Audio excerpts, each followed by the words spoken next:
لنبلوهم أيهم أحسن عملا آمنت بالله صدق الله العظيم وبلغنا رسوله النبي الأمين الكريم ونحن على ذلك لمن الشاهدين والشاكرين والذاكرين والحامدين والحمد لله رب العالمين. اللهم صل على سيدنا محمد النبي الأمي وعلى آله وأهل بيته وأصحابه وبارك وسلم علیہ وعلیہم اجمعین. نگاہ یار جسے آشنائے راز کرے، نگاہ یار جسے آشنائے راز کرے، وہ اپنی خوبی قسمت پہ کیوں نہ ناز کرے. وہ غم جہاں سے جسے ہو فراق کی خواہش، وہ ان کے درد محبت سے ساز باز کرے. اللہ کا احسان کہ انسان بنایا اور اس پہ کرم یہ کہ مسلمان بنایا. میں نہیں کہتا کہ تم ایسا کرو ویسا کرو، ان کی سیرت آئینہ ہے، آئینہ دیکھا کرو. اور بات تو جب ہے کہ ایسا رابطہ پیدا کرو کہ وہ تمہیں دیکھا کریں اور تم انہیں دیکھا کرو. اور دیکھنے والوں کی آنکھوں میں بسی ہیں جنتیں، دیکھنے والوں کی آنکھوں میں بسی ہیں جنتیں، جس نے دیکھا ہے مدینہ تم انہیں دیکھا کرو. اور تھی یہی رسم وفا، یہ رسم بھی زندہ کرو کہ نقد جاں دے کر متاع زیست کا سودا کرو. ہدیہ درود و سلام پیش کریں اور پڑھیں اللہم صلی علی سیدنا محمد النبی الامی وعلی آلہ واہل بیتہ واصحابہ وبارک وسلم علیہ وآلہ اجمعین. اللہ تعالی گلشن مسلم عالم مرحوم و مغفور کہ اس لہلہاتے ہوئے گلشن کو شاد اور آباد رکھے. اللہ تعالیٰ نے ان کے ذریعہ پہلے عمل آباد کو آباد کیا، پھر کچھ ایسی نسبت وہ رکھتے تھے، کچھ بڑوں سے ان کا تعلق کچھ ایسا تھا. رسول اللہ صلی اللہ علیہ وسلم اور ان کے آل و اصحاب سے کچھ ایسی ان کی محبت تھی کہ اللہ تعالیٰ نے ان کے فیض کو عملہ آباد سے اور وسیع کرتے ہوئے دھنباد میں ان کے فیض سے اللہ تعالیٰ نے اہل دھنباد کو مستفید و فیضیاب کیا. پھر ان کی محبت میں اور جوش و گرمی پیدا ہوئی تو اللہ نے یہ چاہا کہ جو محبت اور جو طلب و رغبت، اس رغبت سے مراد جناب مسلم عالم صاحب کے لہلہاتے ہوئے پھول جناب مرغوب عالم صاحب، اور ان کے دل میں جو طلب تھی، ان کے اندرونی طلب سے مراد انہوں نے اپنی طلب کا اظہار جناب مطلوب عالم صاحب کے چہرے سے اہل جہان کے سامنے رکھا. اللہ تعالیٰ ان دونوں لہلہاتے ہوئے پھولوں کو شاد اور آباد رکھے. کبھی کبھی ہم سوچتے ہیں کہ آخر مرغوب ان کو اتنا کیا، اس لفظ میں کیا ایسی خوبی اور کیا ایسی خاصیت انہوں نے دیکھی کہ بڑے صاحبزادے کو کہا کہ تم کچھ اور نہیں مرغوب ہو. پھر پتہ نہیں ان کے اندر کس چیز کی طلب تھی کہ انہیں اپنے گھر میں مطلوب ہی متعین اور مقرر کر لیا. اب ان کو کس سے رغبت ہے اور وہ اگر مطلوب ہے تو ان کی طلب کیا ہے؟ انہوں نے ایک اشارہ کیا کہ تمہارا نام مرغوب ہے تو تمہیں رغبت کن چیزوں سے رکھنی ہے. اس کا عملی اشارہ انہوں نے اپنے حیات میں کر دیا. تم اگر مطلوب ہو تو تمہاری طلب ہے کیا؟ بھائی جب طلب نہیں تو پھر مطلوب کیسا ہے؟ اگر مطلوب ہے تو اس کا مطلب طلب بھی ہے. اب طلب کیا؟ تو انہوں نے اپنی حیات میں طلب کی جو تائید کی اور طلب کا جو صدق سبق دیا، اس طلب کا ایک نمونہ آج آپ کے چہرے اور آپ کی نگاہوں کے سامنے. کہا مرغوب و مطلوب، ہمیں رغبت ہے اس چہرے سے، مطلوب ہماری طلب ہے یہ چہرہ. اور وہ خانقاہ ان کے طلب میں رہی کہ اپنی حیات میں دونوں ہی، اللہ تعالیٰ دونوں کو غریق رحمت کرے.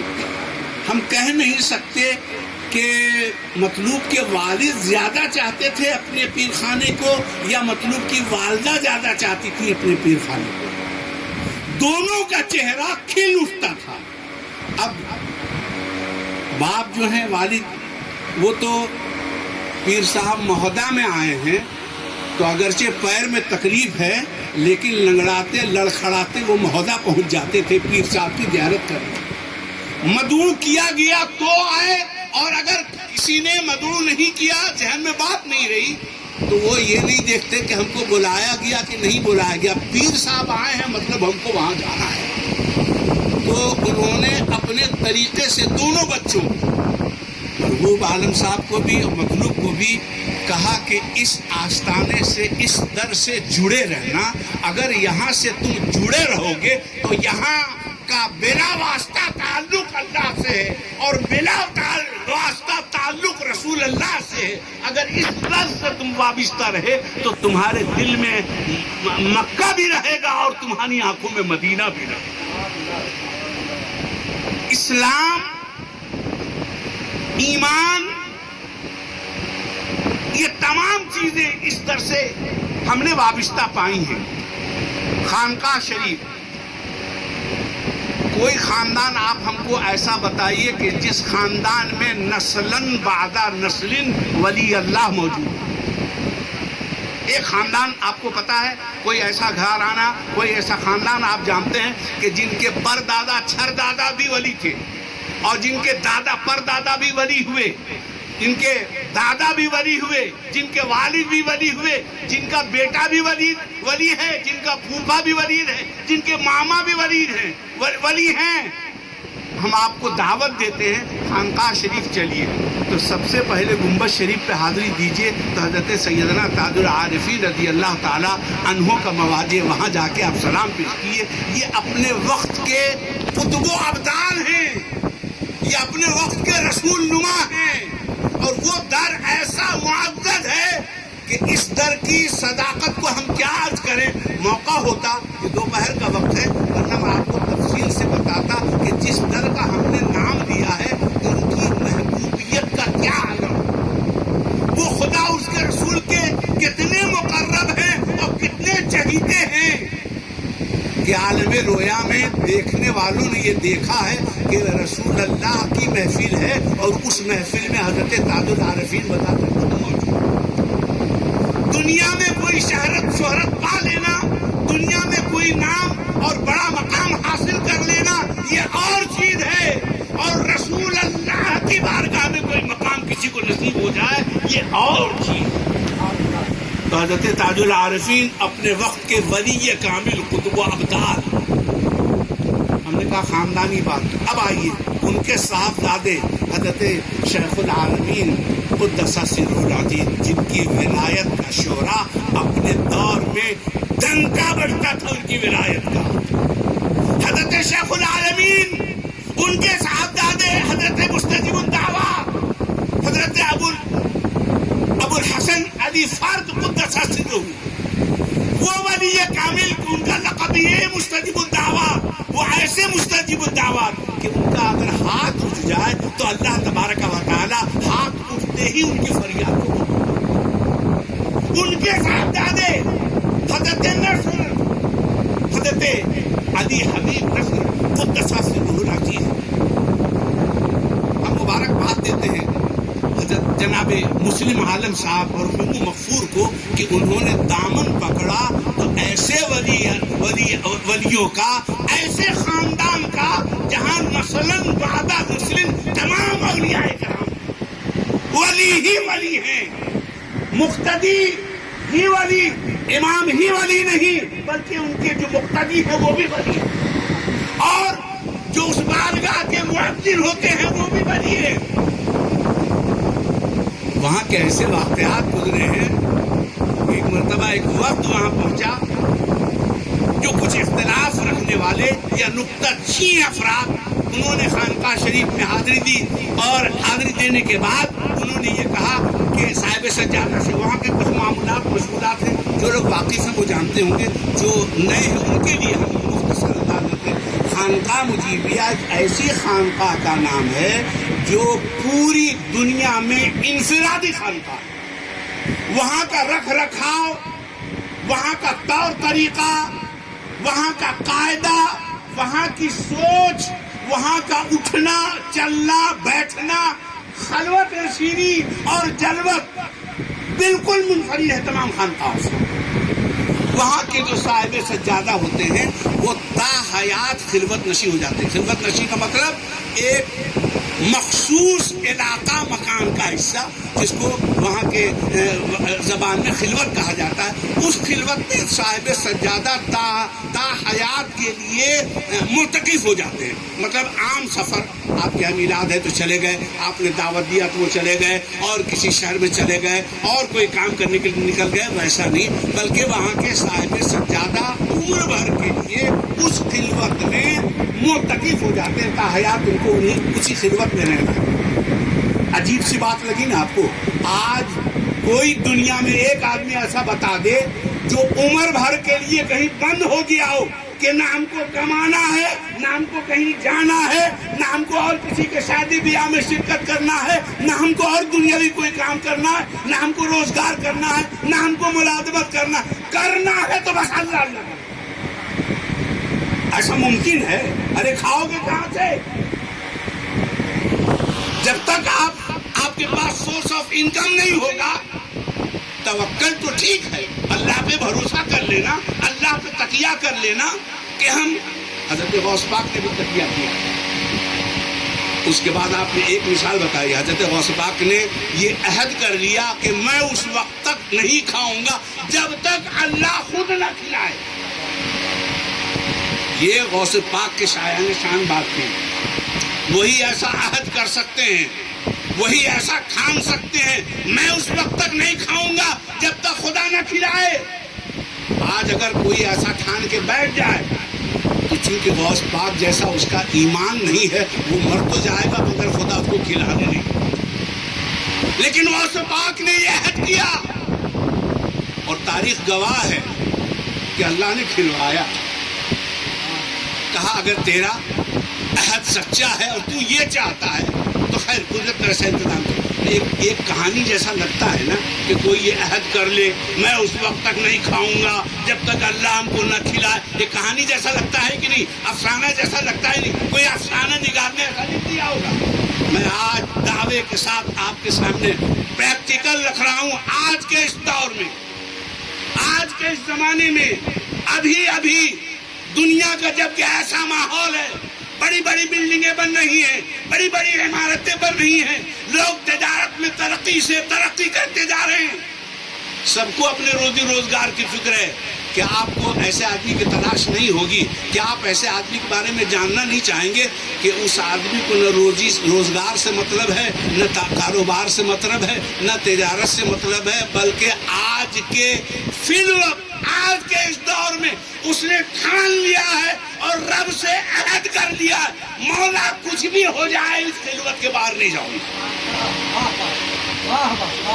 ہے کوئی مائی کا لال آج کے اس دور میں بڑے سے بڑا عالم، بڑے سے بڑا مدبر، بڑے سے بڑا مفسر، بڑے سے بڑا مفکر ایسا دعویٰ کر کے کوئی بند کمرے میں بیٹھ سکتا ہے کہ میں کچھ بھی ہو جائے کمانے نہیں جاؤں گا، تو کھلائے گا تو کھاؤں گا؟ ہم آپ کو پتہ بتا رہے ہیں، خدا کی قسم آج کے اس دور میں بھی، آج کے ڈیٹ میں بھی وہ حجرہ ہے، وہ کمرہ ہے، وہ خلوت ہے، اور وہ خلوت نشی الحمدللہ آج بھی موجود ہے، انہی کے بھائی ہیں۔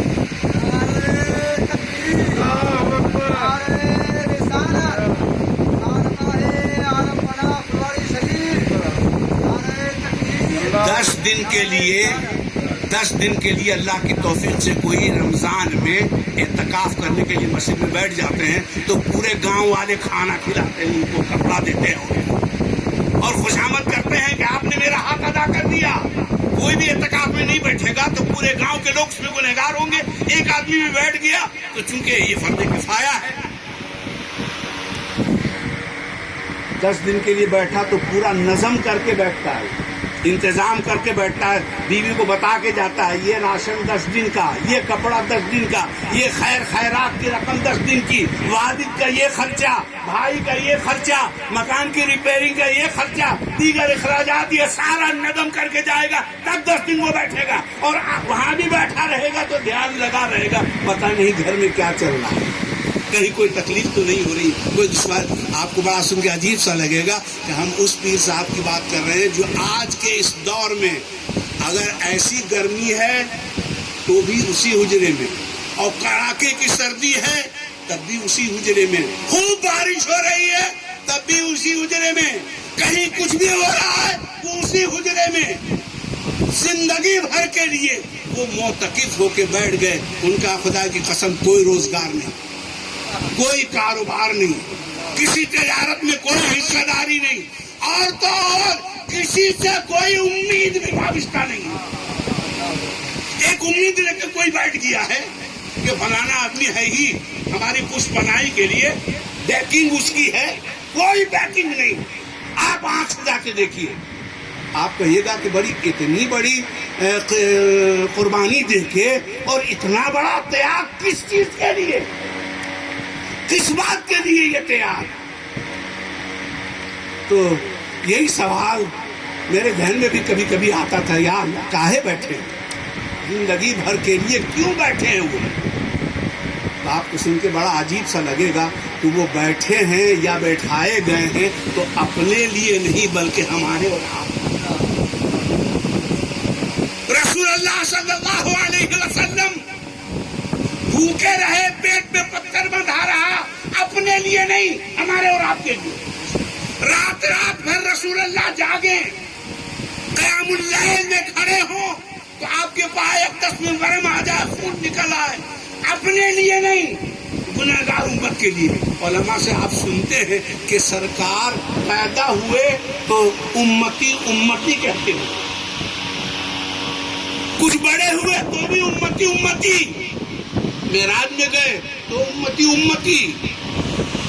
کوئی ایسی گھڑی، کوئی ایسا ساتھ نہیں کہ جس وقت رسول اللہ امت کو نہ یاد کرتے۔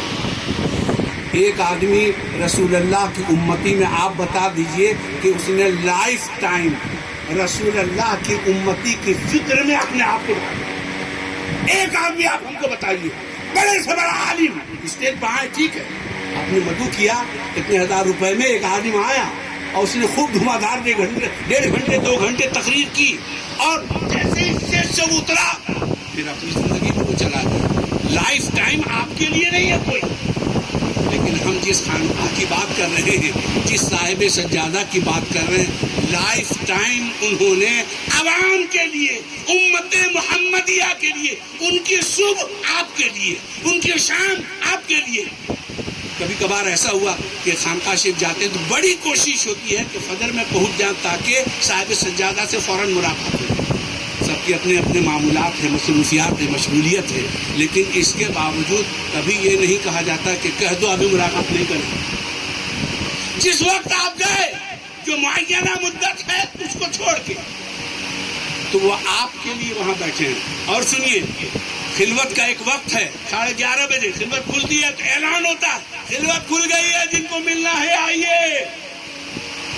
ٹھیک ہے، ہم بھی گئے، باہر دور میں کھڑے ہیں کیونکہ ہم مل چکے تھے پہلے، دور میں کھڑے ہیں۔ ایک سے ایک آدمی جانے والے گئے، جی کہیے حضور میرے سر میں برابر درد رہتا ہے، ٹھیک ہے۔ دوسرا حضور میری بیٹی کی شادی نہیں ہو رہی ہے، ٹھیک ہے، ہم دعا کریں گے۔ حضور ہماری طبیعت خراب رہتی ہے، میرا بیٹا بیمار رہتا ہے، الگ الگ آدمی الگ الگ اپنی مشکلات کو صاحب سجادہ کی بارگاہ میں پیش کرتے ہیں۔ خدا کی قسم ہم اپنی 2-3 باتیں آپ کے سامنے پیش کر دیں، اپنے معمولات کو، ایک دن آپ سن لیجئے گا، دوسرے دن آپ سن لیجئے گا، تیسرے دن آپ سن لیجئے گا، اور چوتھے دن آپ جھلا لے کیا مذاق بنا رکھا ہے، جب آتے ہیں تو یہ درد ہے، وہ تکلیف ہے، وہ تکلیف ہے، وہ، ارے کیا ہم اسی کے لیے اپنا اپنا دیکھو، خدا کی قسم چہرے پہ بل نہیں دیکھا کبھی صاحب، یہ بھی رویا اس کی بھی سن لی، وہ آ کے رویا اس کی بھی سن لی، کوئی محنتانہ کوئی معاوضہ دیتے نہیں، یہ نہیں کہ ہم نے حضور فیس دیا یہ 500 روپے تو اب میری سنیے، ویسا بھی نہیں۔ ایسا آدمی کوئی آپ کو ملے گا جو ہزاروں آدمی کا دکھ روز سنتا ہو اور کبھی جھنجھلاہٹ اس کے چہرے پہ نہیں آتی، لگتا ہے کہ سارے جہاں کا درد ہمارے جگر میں۔ یہ شعر سنتے تھے نا، سب کا درد لے کے بیٹھے ہیں، جس نے جو دکھ پیش کیا سب کے لیے ہاتھ اٹھا دیا، پروردگار اس کے اس دکھ کو دور فرما دیا۔ ہم نے عرض کیا آج کے دور میں کیا، پہلے بھی آپ اگر تلاش کرنا چاہیں گے تو ایسا لائف ٹائم کوئی مخلوق خدا کے لیے کہیں بیٹھ گیا ہو، وہ مشکل تمام ایسا سننے میں۔ آج کے دور میں ایسا اگر کوئی مل جاتا ہے تو ہم نے مسلم عالم صاحب کو مبارکباد پیش کیا کہ بیٹے کو مرغوب کہہ دیا کہ تمہیں رغبت تو رکھنی ہے، مگر اب کیا رغبت، کس چیز سے ان کی رغبت ہونی چاہیے؟ کہا تم مطلوب تو ہو مگر تمہاری طلب کیا ہوگی؟ مطلوب کا مطلب مانگ کرنے والا، طلب کرنے والا، تو کس بات کی طلب ان کے اندر ہونی چاہیے؟ میرا دعویٰ ہے کہ انہوں نے کبھی نہیں کہا ہوگا کہ تم خوب بڑا کاروبار ضرور کرنا، تم بہت بڑا بزنس بہت کرنا اور یہ کرنا، وہ ایسا نہیں کہا ہوگا، لیکن یہ ضرور اپنے عمل سے انہوں نے بتایا ہوگا کہ کچھ بھی کرو خانقاہ کا در کبھی مت چھوڑنا، پیر خانہ کبھی مت چھوڑنا، ولیوں کا در کبھی مت چھوڑنا۔ آپ کہیں گے جو انہوں نے کما لیا، آج ان کی اولادوں کو دیکھو، انہی کی کمائی ہے، چاہے وہ مرغوب ہو چاہے وہ مطلوب ہو، انہی کی دعاؤں کا یہ اثر ہے کہ اللہ تعالیٰ نے ان کے فیض سے عملہ آباد کو بھی فیض یاب کیا، پھر ان کے فیض کو اللہ نے دھنباد میں بھی آ کے آباد کیا، اس کو اور وسعت دی۔ اللہ تعالیٰ نے کہا اب یہ فیض کا چشمہ رانچی میں بھی جاری ہونا چاہیے، اور اللہ تبارک و تعالیٰ نے ان کے فیض کو یہاں بھی عام کر دیا، اور اس کی یہ برکت ہے کہ آج ایک آل رسول کا قدم اگر اس سرزمین پہ آیا ہے کہ یہ انہی کی ان دعاؤں کا نتیجہ ہے۔ نے ایسا مرغوب و مطلوب کو بنا دیا، دماغ میں ایسا ڈال دیا، بیٹا دنیا ایک طرف اور پیر خانہ ایک، کچھ بھی ہو جائے بیٹا دین کو مت چھوڑنا۔ دیکھیے اصل میں بزرگوں نے ہم ایک واقعہ بتا کے، صرف ایک مختصر سے واقعہ بتا کے کہ دین ہر چیز میں اولیت دین کو ملنی چاہیے، کچھ بھی ہو جائے دین کا نقصان نہیں ہو، دین کا فائدہ ہو۔ ایک واقعہ ہم آپ کو سے مختصر سے بتا، ایک دن دوستانہ ملاقات حضرت عمر فاروق رضی اللہ تعالیٰ عنہ اور حضرت سیدنا علی کرم اللہ تعالیٰ وجہ شریف میں، انہوں نے تشریف فرما، اب دوستانہ گفتگو ہو رہی ہے۔ بھئی دو دوست جب آپس میں بیٹھ کے گفتگو کر رہے ہوں تو کتنی بے تکلفی ہوتی ہے، آپ اس کا اندازہ کیجیے، بہت بے تکلف دوستانہ گفتگو ہو رہی ہے، لیکن یہ خیال رہے کہ حضرت عمر فاروق خلیفہ وقت، امیر المومنین حضرت فاروق اعظم خلیفہ وقت ہیں، محبت والی گفتگو ہو رہی کہ اتنے میں ایک یہودی آ جاتا ہے، اور ایک یہودی نے آ کے عریضہ پیش کیا کہ خلیفہ وقت سیدنا عمر فاروق رضی اللہ تعالیٰ عنہ، میرا ایک معاملہ ہے علی کے ساتھ، ہم کیس دائر کرتے ہیں، اس کا آپ فیصلہ کیجیے۔ دو دوست بیٹھ کے بات کر رہے ہیں، یہ الگ بات ہے کہ وہ امیر ہیں اور یہ علی ہیں، لیکن ہیں تو دونوں دوست، اور ایک یہودی آ کے مقدمہ پیش کر دیتا ہے۔ فوراً حضرت عمر فاروق رضی اللہ تعالیٰ عنہ نے کہا کہ اے ابو الحسن، کٹہرے میں کھڑے ہو جائیے اور ان کا جو کیس ہے اس کے معاملے میں آپ بیانات دیجیے۔ حضرت علی کے حکم سے حضرت علی کٹہرے میں چلے گئے، کھڑے ہو گئے، لیکن چہرے پہ بل آ گیا، چہرہ تھوڑا سا بدل گیا۔ خیر مقدمہ چلا، مدعی نے جو دعویٰ کیا تھا وہ غلط ثابت ہوا، وہ جھوٹا ثابت ہوا، اور حضرت علی کے حق میں فیصلہ ہو گیا۔ یہودی تو چلا گیا، پھر دونوں بیٹھ گئے، مقدمہ ختم ہو گیا، پھر دوستانہ بیٹھک ہو گئی، پھر دوستانہ باتیں ہوتی رہی۔ حضرت عمر نے پوچھا کہ اے علی، جب میں نے آپ کو کٹہرے میں کھڑا کیا تو ہم نے دیکھا کہ آپ کا چہرے کا رنگ بدل گیا، کیا آپ کو یہ بات بری لگی کہ ایک یہودی کے مقابلے میں آپ کو کٹہرے پہ کھڑا ہونا پڑا؟ حضرت علی کا جواب سنیے، کہتے ہیں امیر المومنین نہیں، کوئی ایسی بات نہیں، بلکہ بات یہ ہے کہ آپ نے مجھ کو کٹہرے پہ کھڑے ہونے کے وقت میں نام کے بجائے میری کنیت سے آپ نے مجھ کو لا دیا، اور کنیت کسی کی اس وقت نہیں جاتی ہے جبکہ اس کو عزت و وقار دینا ہوتا ہے۔ تو ہمیں یہ خدشہ گزرا کہ کہیں یہودی یہ نہ سمجھ لے کہ جج اور علی دونوں ایک ہیں، کہیں ایسا ان کے دل میں خیال نہ پیدا ہو جائے کہ یہ دونوں تو ایک ہیں، ہم تو یہودی ہیں، کہیں ایسا نہ ہو کہ عمر ان کے حق میں ہی تو فیصلہ دیں گے۔ یہ بات گزری، اس لیے میرے چہرے پر آیا۔ آپ نے غور کیا کہ اسلام کی اتباع اور اسلام کی بدنامی کا کس قدر ان کو خدشہ تھا کہ کوئی اسلام سے کسی بھی طرح سے بدگمان نہ ہو۔ ہم غور کریں ہمارے کون سے ایسے اعمال ہیں کہ جس سے ہم اسلام کی ناموری کرتے ہیں، کہیں ایسے کام تو ہم نہیں کرتے کہ جس سے اسلام بدنام ہوتا۔ کئی لوگوں کے قول ایسے سنے آپ نے کتابوں میں کہ جب ہم اس اسلام کو دیکھتے ہیں جو قرآن اور کتابوں میں ہے تو جی چاہتا فوراً ایمان لے آئیں اور ایمان قبول کر لیں، لیکن جب ہم وہ اسلام دیکھتے ہیں جو لوگوں کے پاس ہے تو اسلام سے نفرت ہو جاتی ہے۔ کیا ہمارے ایسے اعمال، ہم راہ چلتے بازاروں میں اور اپنے دیگر معاملات میں کیا ہم اسلام کی خدمت کا جذبہ رکھتے ہیں؟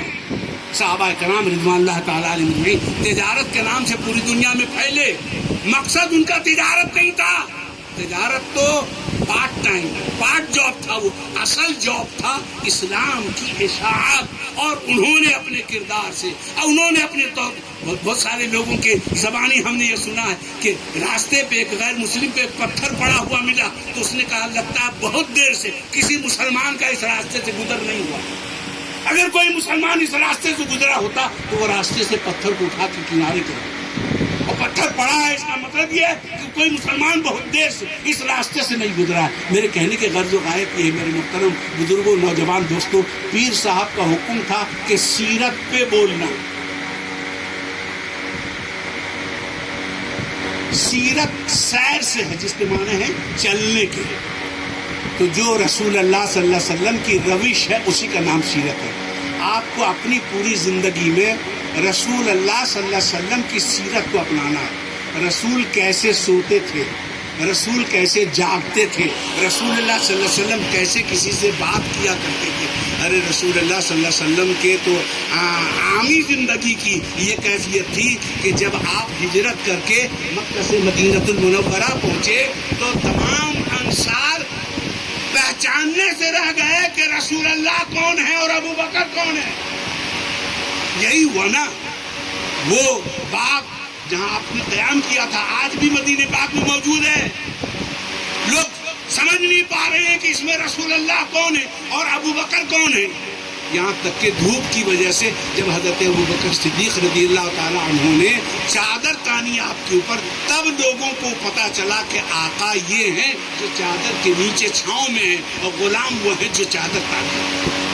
رسول اللہ صلی اللہ علیہ وسلم کی زندگی سے ہمیں اور آپ کو سبق حاصل کرنا، چونکہ نیا مقام بھائی مرغوب مطلوب صاحب نے بنایا، میں نے قرآن کریم کی ایسی ہی آیت کریمہ اسی مناسبت سے پڑھی ہے کہ اللہ نے فرمایا اِنَّا زَيَّنَّا السَّمَاءَ الدُّنْيَا بِزِينَةٍ النَّهَارِ، ہم نے دنیا میں عجیب عجیب طرح کی چیزوں کو پیدا کر کے اس دنیا کو زینت بخشی۔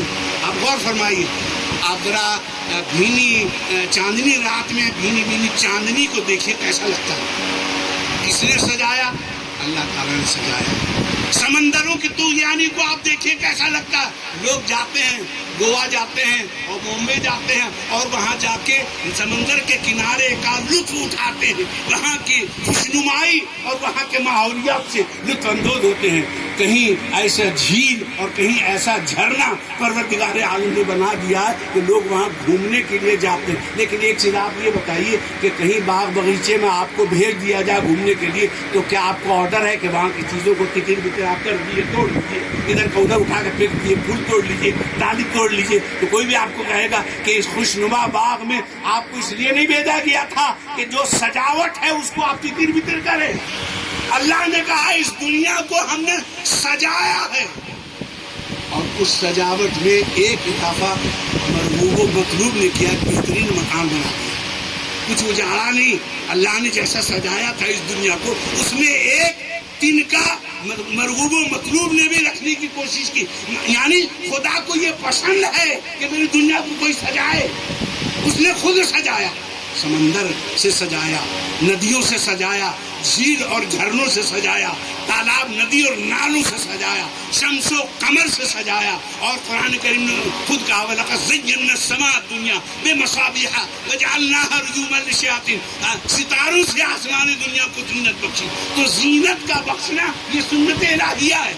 ایک بہترین کام کیا، مگر ساتھ ہی ساتھ اتنا بھی ہے کہ جن کے جو حقوق ہیں ان کی ادائیگی ہوتی رہنی چاہیے. اور الحمدللہ انہوں نے کیا.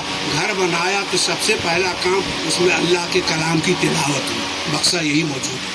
اور اس کے بعد پہلی بار ہم نے دیکھا کہ اہتمام کا یہ عالم ہے کہ ایک میلاد تو کر لیا گھر میں، چند منٹ کے فاصلے میں پہلا موقع ہے کہ کسی ایک گھر نے 2 بار پروگرام کیا ایک ٹائم پہ، یعنی چند ہی منٹ کا فاصلہ. ابھی میلاد شریف وہاں ختم بھی نہیں ہوئی تھی، یہاں میلاد شریف کا پروگرام شروع ہو گیا. تو ہم مبارکباد دیں گے کہ مطلوب اور مرغوب کے دل میں جناب مسلم عالم جان نے ایسی محبت بھر دی کہ دنیا کی محبت بھی دل میں رہے، اس سے کوئی اختلاف نہیں، اس سے کوئی کمی بیشی نہیں.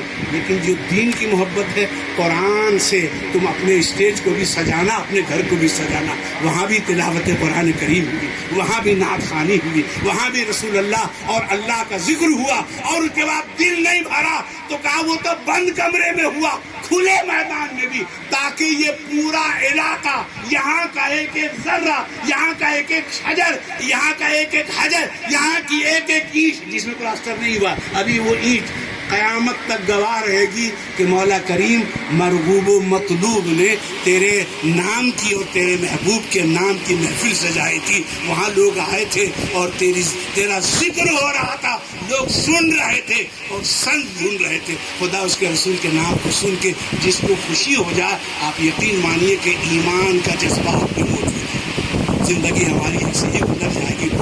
صبح ہوتی ہے، شام ہوتی ہے، عمر یوں ہی تمام ہوتی ہے. لیکن حقیقت یہ ہے اس زندگی کو قیمتی بنانا. ابھی ہم نے مطلوب سے کہا سب چھوڑو، ایک ہی ہفتہ صحیح اللہ کے گھر اور رسول اللہ کے در تک پہنچنے کی کوشش کرو. آنکھوں سے جا کے دیکھو، اپنی زندگی کے ان لمحوں کو قیمتی بناؤ، قیمتی بناؤ. ورنہ یہ لمحہ گزر جائے گا کھاتے پیتے کماتے دعاتے، ایک ہفتے ہی کا ایسے ہی. لیکن وقت نکال کے خدا کے گھر پہ جا کے حاضری دو، رسول اللہ کے در پہ جا کے حاضری. ارے خدا کی قسم، ان آیات مبینات کی جو قرآن سنتے ہیں نا ہم لوگ قرآن شریف میں، آنکھوں سے جا کے دیکھو، آنکھوں سے جا کے دیکھو. ہم گئے اللہ کے الحمدللہ، ہم اپنے حضور کے ساتھ 2006 میں بھی عمرہ میں گئے تھے، 2019 میں بھی ہم حج میں گئے، لیکن ابھی تک معلوم نہیں تھا. اس بار ابھی ہم کہتے رمضان شریف کے پورے دعا سے ایک چیز دیکھا آنکھ سے. ہم لوگ کیا ادب کریں گے آیات الہیہ کی اور رسول اللہ کی محبت کی، ہم لوگ کیا قدر کریں گے. آج آنکھ سے جا کے دیکھیے آپ. مسجد قباء تو خیر مسجد قباء ہے، ابھی اس کا ذکر نہیں کریں گے، قبیل ہو جائے گا. خالی ہم مسجد قبلتین کی ایک بات آپ کو بتاتے ہیں جو آج بھی آنکھ سے دیکھنے کی ہے. آپ اپنی آنکھوں سے جا کے دیکھیے کہ ہم لوگ کیا محبت کریں گے رسول کی. رسول نے جس سے محبت کیا اس کی محبت کو آج بھی آپ کو دیکھنا ہے تو ہم بتائیں. مسجد قبلتین ایک ایسی مسجد ہے جو 2 قبلے والی مسجد ہے.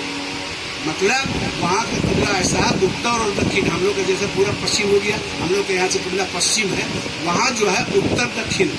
پہلے قبلہ جو بیت المقدس تھا وہ بالکل اتر تھا، اور بعد میں جو قبلہ مسجد حرام ہوا بالکل دکن ہو گیا، تو بالکل اپوزٹ ہو گیا۔ ایک نماز میں وہ آپ کی ام المومنین ام سلمہ جو تمام مومنین کی ماں ہیں، چونکہ ان کا قبیلہ وہیں آباد تھا اور ان کے دو بھائیوں میں کچھ اختلاف ہو گیا تھا، تو رسول اللہ صلی اللہ علیہ وسلم اسی کے معاملے کو نپٹانے کے لیے تشریف لے گئے تھے، تو عصر کا وقت ہو گیا یا ظہر کا وقت ہوا، تو نماز جو پڑھنے لگے مسجد قبلتین میں، تو رسول اللہ کو ہمیشہ یہ خواہش ہوتی تھی، یہودی تانا دیتے تھے کہ یہ جو رسول آئے ہیں ان کے پاس سب اپنا ہے، قرآن اپنا ہے ان کا ہے، آسمان ان کا اپنا ہے، زمین ان کی اپنی ہے، دین اپنا ہے، نماز اپنی ہے، لیکن ان کے پاس قبلہ نہیں ہے، یہ میرے قبلہ کی طرف رخ کر کے نماز پڑھتے ہیں۔ تو رسول اللہ کے کو یہ بات جو ہے وہ دل میں لگتی تھی اور خواہش ہوتی تھی کاش میرا قبلہ جو ہے وہ مسجد حرام ہو جاتا۔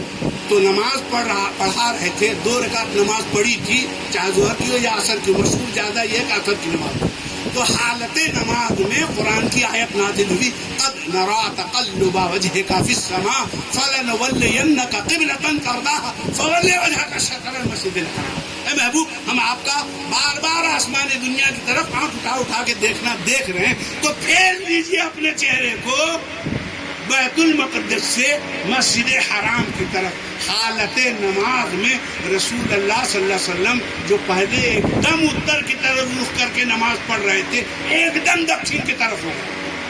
اب ذرا سا موقع اور ماحول کو غور کیجیے، موقع سے بات سمجھی جاتی ہے۔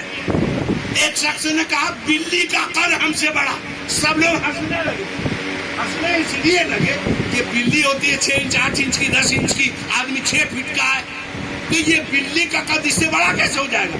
تو ارے موقع اور ماحول کو سمجھو۔ اصل میں اس آدمی نے یہ بات اس وقت کہی تھی جب وہ ایک دیوار کے سامنے سے گزر رہا تھا اور ادھر سے بلی دیوار کے اوپر آ رہی تھی، تو بلی دیوار کے اوپر تھی، آدمی نیچے تھا، تو بلی اونچی ہو گئی، تو اس نے کہا میرے بلی کا قد میرے قد سے اونچا۔ تو موقع اور ماحول کو سمجھو۔ ہم ایک بات عرض کریں، رسول اللہ نے کوئی ہدایت نہیں دی، وہی نازل ہوئی تو رسول پہ، صحابہ پہ تو نازل نہیں ہوئی، تو وہی رسول اللہ کے اوپر وہی نازل ہوئی، اور رسول اللہ نے اپنا چہرہ بیت المقدس سے مسجد حرام کی طرف پھیر لیا، کسی سے نہیں کہا۔ ابھی کہا گیا تھا کیا؟ کوئی تقریر ہوئی ابھی کہ قبلہ بدلنے کا حکم آ گیا؟ کسی سے کچھ نہیں کہا، یہاں تک کہ رسول اللہ نے اپنا چہرہ جب پھیر لیا تو جتنے صحابی تھے بلا چون چہرہ، آج کا دور ہوتا نا تو کہتی یہ بات، حالت نماز میں ادھر نماز پڑھ رہے تھے اور ادھر ہو گئے، اس کا مطلب یہ جو کریں وہی اسلام ہے، یہ جو کریں وہی اسلام ہے۔ ارے خدا کی قسم یہی صحیح ہے کہ وہ جو کریں وہی اسلام ہے، وہ ادھر نماز پڑھے تو وہ اسلام ہے، حالت نماز میں وہ اپنا چہرہ ادھر پھیرے تو یہ اسلام ہے۔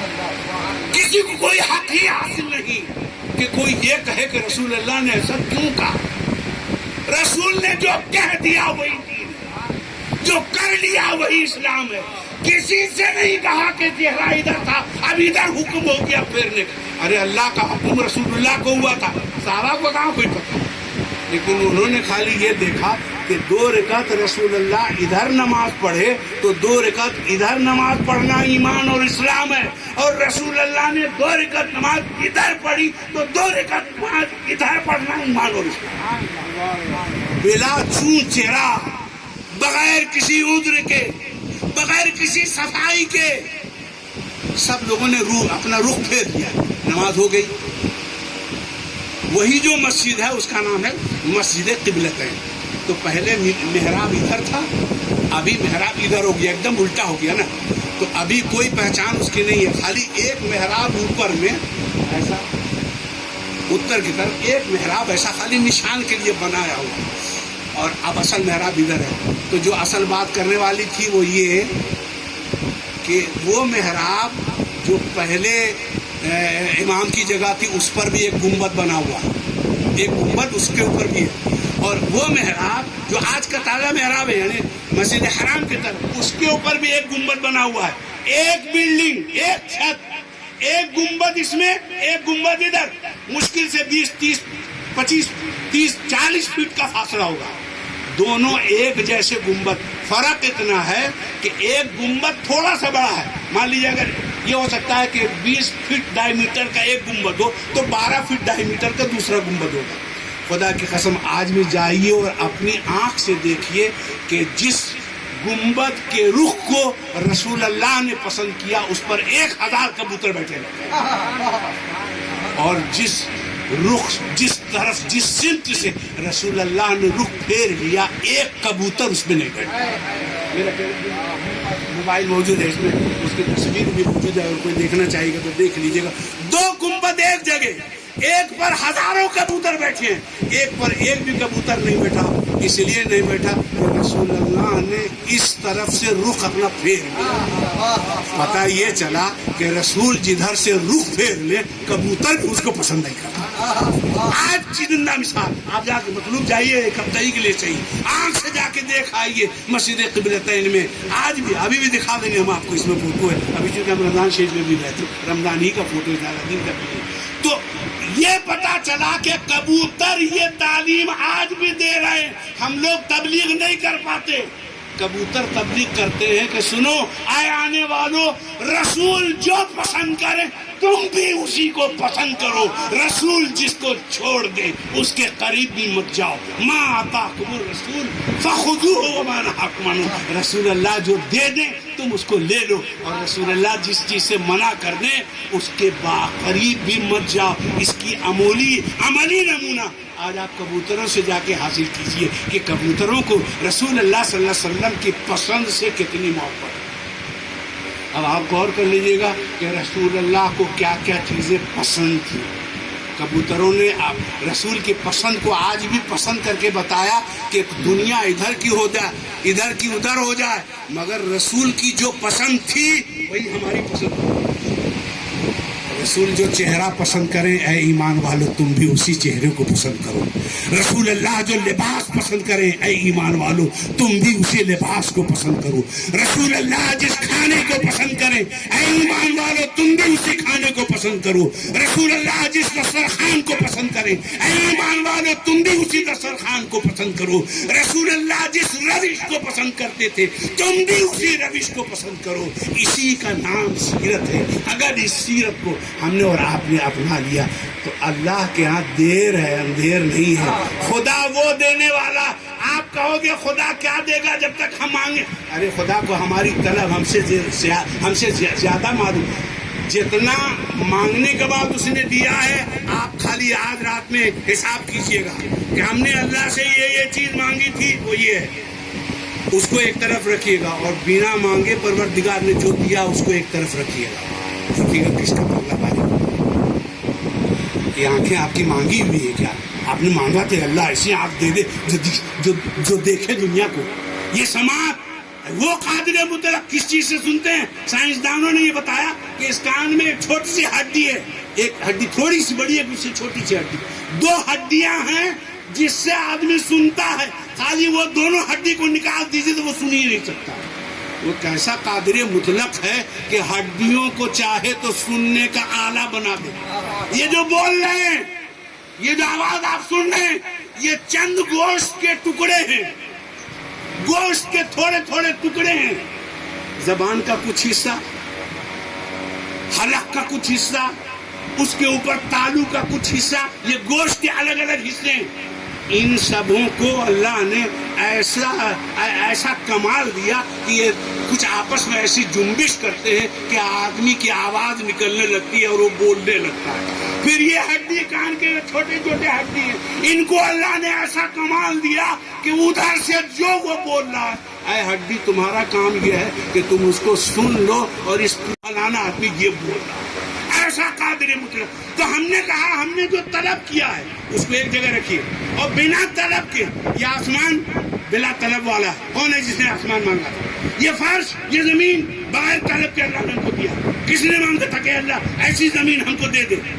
یہ سبزدار یہ بغیر مانگے ہوئے ہیں۔ ہماری یہ آنکھیں بغیر طلب کی ہیں، ہماری یہ قوت گویائی بغیر ڈیمانڈ کے ہے، ہماری یہ قوت سماعت بغیر ڈیمانڈ کے ہے۔ تو اللہ نے بغیر مانگے جب اتنا دیا ہے تو مانگ مانگ کے بھی ہم جو لے رہے ہیں وہ بہت مختصر ہے، اس سے کہیں زیادہ پروردگار عالم۔ باپ آپ نے مانگا تھا کیا؟ باپ کی شفقت، جن کی دعاؤں سے آج ہم لہلہا رہے ہیں، وہ مائیں۔ حضرت موسیٰ علیہ السلام کوہ طور پہ ایک دن گئے تو قرآن کریم میں آیا ہے کہ اللہ تعالیٰ نے کہا فَخْلَعْنَ عَلَيْكَ إِنَّكَ بِالْوَادِ الْمُقَدَّسِ طُوًى، اے موسیٰ جوتے اتار لیجئے، یہ وادی مقدس ہے۔ حضرت موسیٰ کو بڑا عجیب لگا، یہ کوئی نیا تھوڑی ہے، ہم تو پہلے بھی کئی بار آ چکے ہیں یہاں اس وادی مقدس میں، ہم تو پہلے بھی کئی بار آ چکے ہیں۔ اس ٹائم پہ نہیں کہا گیا کہ وادی مقدس ہے، اس ٹائم پہ نہیں کہا گیا کہ جوتے اتاریے۔ آج اے اللہ تو کہہ رہا ہے، آج ایسی کیا بات ہو گئی؟ تو اللہ نے کہا اے موسیٰ، اس کے پہلے جب تم آتے تھے نا تو تم یہاں آتے تھے اور تمہاری ماں کے ہاتھ وہاں اٹھے رہتے تھے۔ پروردگار میرے موسیٰ کی حفاظت فرما، پروردگار عالم میرے موسیٰ کی مدد فرما۔ تو وہ ماں کی دعا تھی جو تمہیں سنبھال لیتی تھی، کبھی تمہیں کوئی نقصان نہیں ہوا۔ آج ہم نے اس لیے حکم دے دیا کہ یہ وادی مقدس ہے، اس کا لحاظ کرو، کہیں ایسا نہ ہو کہ گرفت ہو جائے اور تم سنبھل نہ سکو، کیونکہ اب ماں کے ہاتھ تو نہیں ہے۔ تو اب یہ ماں کے ہاتھ جو اٹھ کے مطلوب و مرغوب کی ماں نے کب کب دعائیں ان کے لیے کی ہوں گی ان کو پتہ بھی نہیں ہوگا، یہ تو اپنے کمرے میں سوئے رہتے تھے۔ ماں وہاں تخت پہ بیٹھی رہتی تھی، ہم اکثر جاتے تھے دوسری تخت پہ بیٹھی رہتی تھی، پان کھاتی رہتی تھی، یا پیر کرتی رہتی تھی۔ اے بیٹا پھلواری کیسے جائیں گے، بیٹا پھلواری کیسے جائیں گے؟ چچا گزرنے کی بات ہم بول رہے ہیں۔ پہلے تو خیر شوہر و بیوی دونوں ایسے عاشق تھے کہ باہر میں چچا کا جلوہ رہتا تھا اور اندر میں چچی کا جلوہ رہتا تھا۔ کیونکہ میری اہلیہ اور میری بیٹیاں بھی جاتی تھیں تو وہ آ کے بتاتی تھی ابا دھنباد والی دادی نا کیا خدمت کرتی ہیں، جب دیکھے ہی پیرانی اماں کے پاس میں، دادا پیرانی اماں اس وقت باقاعدہ حیات تھی، کیا ان کی خدمت کرتی ہیں، کبھی پیرانی اماں کی خدمت کرتی ہیں تو کبھی دادا کی خدمت کرتی ہیں، کبھی حضرت ہلال بابو رحمۃ اللہ علیہ کی والدہ محترمہ کی خدمت، یعنی اندر میں ان کا جلوہ رہتا تھا، متحرک رہتی تھی۔ وہ خانقاہ میں جاتی تھی تو مہمان کے بن کے بیٹھے نہیں رہتی تھی وہاں، تو اندر میں ان کا جلوہ تھا۔ تو انہوں نے اپنے بچوں کے حق میں پتہ نہیں کہاں کب کیا مانگی ہوں گی، خلوت میں جا کے بھی مانگی ہوں گی، حضرت تاج العارفین کے یہاں بھی جا کے مانگی ہوں گی۔ آج ان کی دعا کا یہ اثر ہے کہ بچے الحمدللہ خوب پھول اور پھل رہے ہیں۔ ہماری بھی دعا ہے پیر مرشد کی موجودگی میں کہ اللہ تبارک و تعالیٰ ان بچوں کو شاد اور آباد رکھے، انہیں ہر آفت و بلا سے اللہ تعالیٰ محفوظ و معمون رکھے۔ اور بیٹیاں جو اپنی گھروں میں، وہ کم عاشق نہیں، ہم کو سب معلوم، آپ کو نہیں معلوم، ہم کو سب معلوم ہے کہ پیر خانے کی کیسی عاشق ہیں بیٹیاں، خالی بیٹے ہی نہیں، بیٹیوں کے جو الگ جذبے، اور ہم کیا بولیں، داماد بنارس کے ہیں مگر جب دیکھو تو پھلواری میں پائیں۔ اللہ تعالیٰ ان کو بہتر سے بہتر جزائے خیر عطا فرمائے۔ پیر میں اتنی تکلیف، ہم کو تعجب ہوتا ہے، دکان پہ بیٹھتے ہیں تو ہم کو لگتا ہے کہ یہ بیٹھے ہیں تو اٹھیں گے کیسے، اٹھے ہیں تو بیٹھیں، اور پھر دیکھو تو پھلواری میں موجود ہے، یہاں دیکھو تو یہاں موجود ہے۔ یعنی مطلوب و مرغوب نے کہا ہوگا بھیا آ جائیے نا، مکان بن گیا ہے، ابا امی کے لیے بھی تو دعا کرنا ہے نا، پیر خانے کی بھی تو یاد کرنا، پیر صاحب بھی آ رہے ہیں، کچھ ہو چاہے مت ہو، پیر صاحب آ رہے ہیں، بھیا آپ بھی آ جائیے۔ دیکھا الحمدللہ ہمارے آنے سے پہلے بیٹی داماد پوتا نواسا بھگنا سارے لوگ یہاں موجود ہیں پہلے سے۔ تو یہ تعلق ہے، اللہ تعالیٰ اس تعلق کو قائم و دائم رکھے، اس کو اور مستحکم و مضبوط فرمائے، اور اللہ تعالیٰ ان کو خیر و برکت عطا فرمائے۔ وقت زیادہ ہو گیا ہے، اب اجازت ہے پیر مرشد صلاۃ و سلام علیہ۔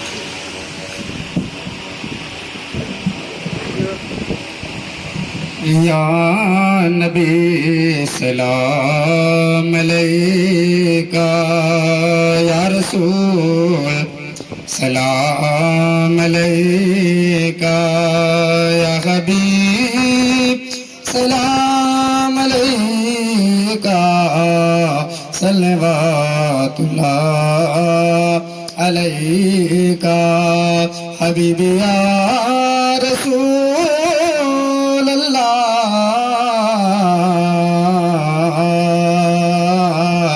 اے صبا جب طیبہ جانا تو تو کملی والے سے یہ کہنا کہ ہند میں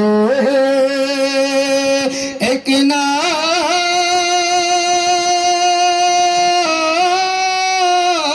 لیوا آپ سے یہ کہہ رہا تھا یا نبی ملیکا یا رسول سلام علیکا یا حبیب سلام علیکا اللہ علیکا بیبی یا رسول اللہ صدقہ دو مولا علی کا اور صدقہ دو کرب و بلا کا غوث کا خواجہ